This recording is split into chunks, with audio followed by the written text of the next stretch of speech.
Assalamualaikum warahmatullahi wabarakatuh. Perkenalkan, nama saya Jose Mario Krisyanto Hutasoid dengan NPM 2335155160447 dan nomor absen 17 dengan mata kuliah Sistem Keuangan Publik yang diajarkan oleh Ibu Eka Fadela SIPMA. Pada kesempatan kali ini, saya akan membuat video pemahaman saya tentang anggaran pendapatan dan belanja negara yang saya ambil dari materi 5. Pertama-tama saya akan membahas apa yang dimaksud APBN. APBN merupakan salah satu pilar penting terlaksananya kegiatan-kegiatan terkait teknis pengembangan negara. Singkatnya dari anggaran pendapatan dan belanja negara ini adalah perencanaan yang dihubungkan dengan kegiatan proyek jangka panjang mengenai pemasukan dan pengeluaran negara untuk tahun mendatang.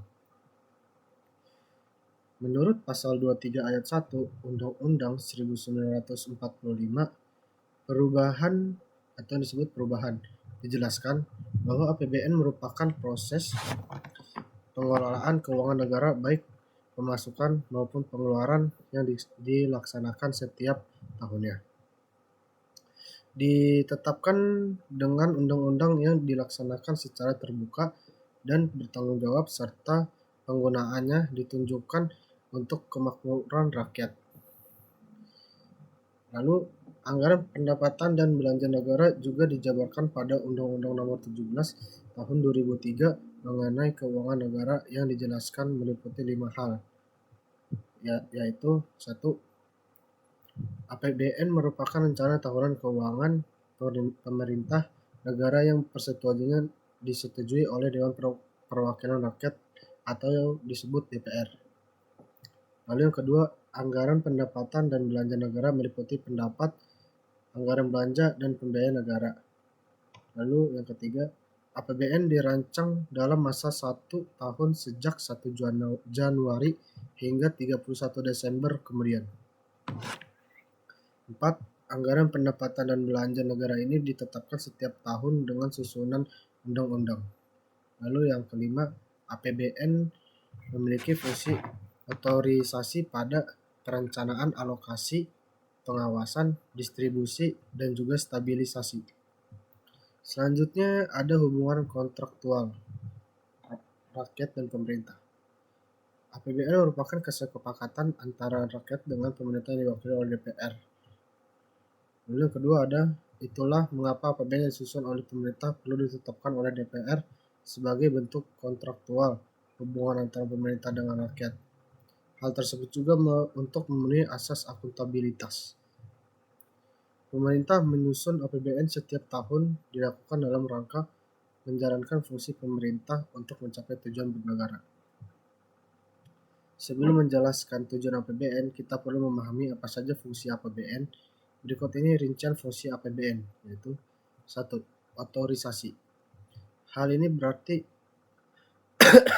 anggaran negara berfungsi menjadi dasar untuk melaksanakan pendapatan dan belanja pada tahun yang bersangkutan.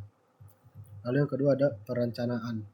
Suatu anggaran negara berperan menjadi pedoman bagi manajemen dalam merencanakan kegiatan pada tahun yang bersangkutan. Lalu yang ketiga, pengawasan. APBN berfungsi untuk menilai apakah kegiatan penyelenggaraan pemerintah negara sesuai dengan ketentuan yang telah ditetapkan.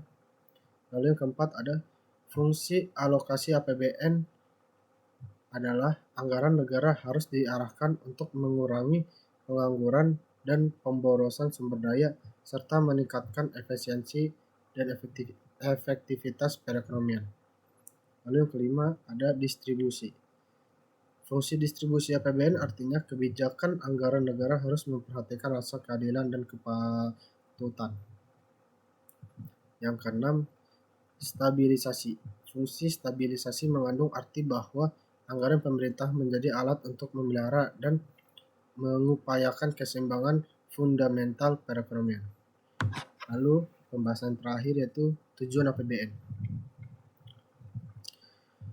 Menurut Eman Sulaiman dan kawan-kawan dalam buku Perekonomian Indonesia atau suatu tinjauan konseptual, tujuan APBN adalah untuk mengatur pendapatan dan pengeluaran negara agar peningkatan produksi, kesempatan kerja, serta pertumbuhan ekonomi dapat tercapai, sehingga kesejahteraan masyarakat dapat terwujudkan.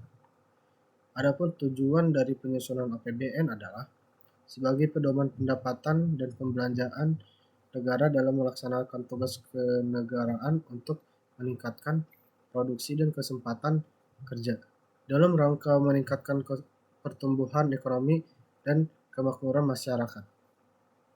Selain itu, tujuan penyusunan APBN juga untuk 1. Meningkatkan pertumbuhan perekonomian negara.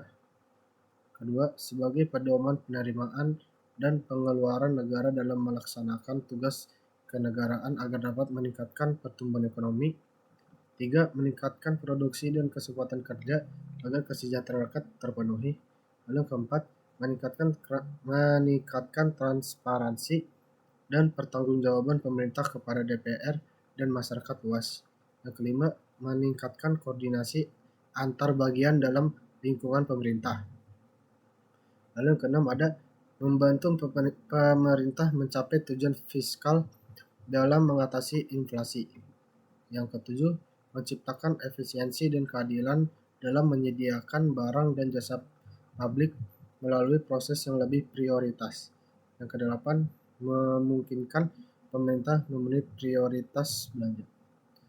Sekian presentasi pemahaman saya tentang materi 5, kurang lebih mohon maaf. Wassalamualaikum warahmatullahi wabarakatuh.